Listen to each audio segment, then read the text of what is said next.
We'll guide you through how to fix CapCut not exporting. If you find this helpful, consider subscribing and liking the video. First, open CapCut on your desktop and make sure your project is fully loaded. Sometimes, incomplete loading can cause export issues. Check if you're running the latest version of CapCut. You can do this by going to the Settings or Help section and looking for an update option. An outdated version might have bugs that prevent exporting. Next, ensure that your computer has enough storage space available. CapCut needs ample space to process and export files, so clear out unnecessary files if needed.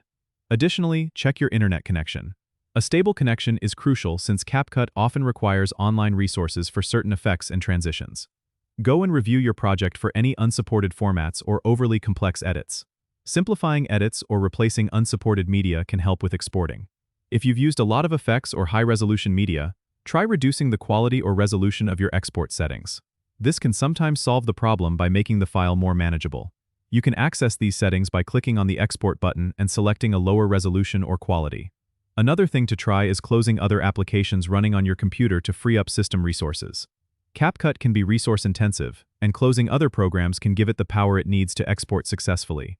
If none of these steps work, consider clearing the cache of CapCut. Go to Settings, find Cache Management, and clear it. This cleans up temporary files that could be causing issues. Finally, restarting your computer can sometimes resolve unexplained issues by refreshing the system. Don't forget to subscribe and comment if this helped you out.